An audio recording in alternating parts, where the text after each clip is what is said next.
So let's review this game. Okay, I had an accuracy of 70.3. I had one great move, seven best, one excellent, one good, two book, two inaccuracies, and two misses. I had a game rating of 1050. I had a rating of 1050. So let's start the review. So my opponent opened with e5 e4. That's a book move. I went e5. Then he responded with f3. Then I went 6. This is still a book move. He took. According to the computer, there's an inaccuracy, but usually there's a tactic with this. I just didn't play it in the game, but there's usually a tactic with this. This is an opening tactic. So usually you expect him to take. In this case, you usually expect white to take. Then there's how we attack this square, how we attack the g4 square, but in this case that is not really how I played. I think I forgot some of the lines, but yeah, there is usually a tactic with this particular opening. And according to the computer, this is an inaccurate. It took, of course, I took back, but the computer was preferring I take with the b7 pawn.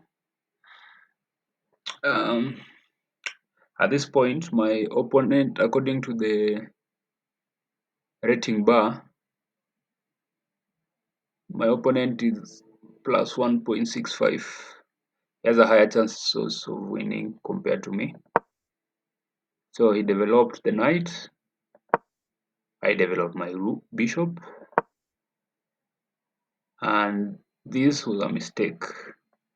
The computer preferred that my opponent develop the h2 pawn. So I went the knight. That was a good move. And by here now, the rating bar changed. I was ahead. He castled. That was a mistake.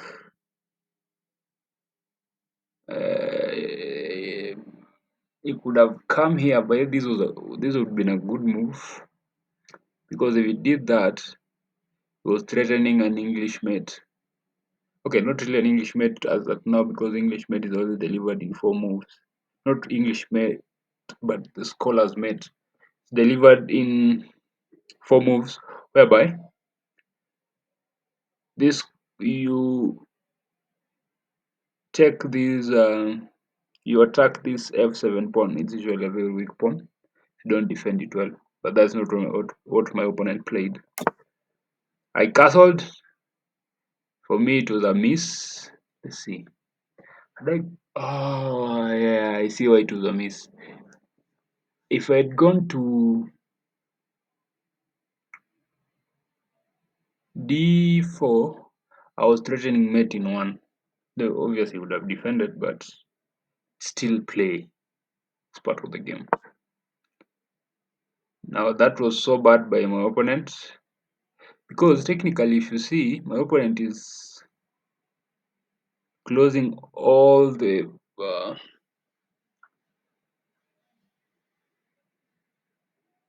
is reducing the number of squares that the bishop at c4 can run to, because right now, as you can see, the white bishop only has one position that they can move to, that is safe.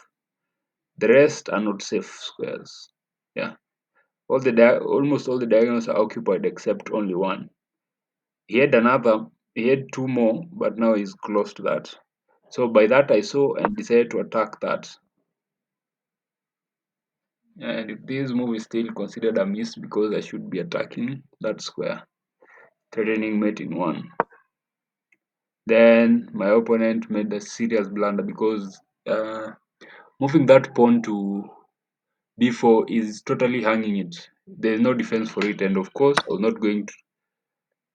There is still an inaccuracy according to the computer. I should have moved. He moves away. I take that. That's great move. He takes back. I go back to attack this piece. My queen is taken. I take back. He moves. I check. He moves. But actually, that move by the king is more of a forced move because he couldn't defend this check with the bishop, with the rook technically.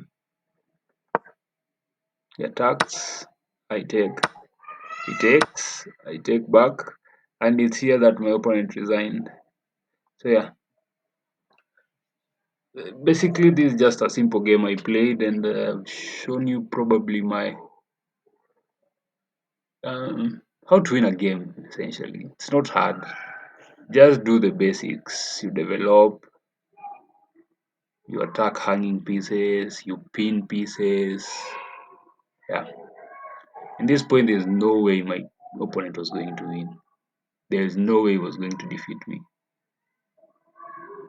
There's no way I was letting the game slide after this.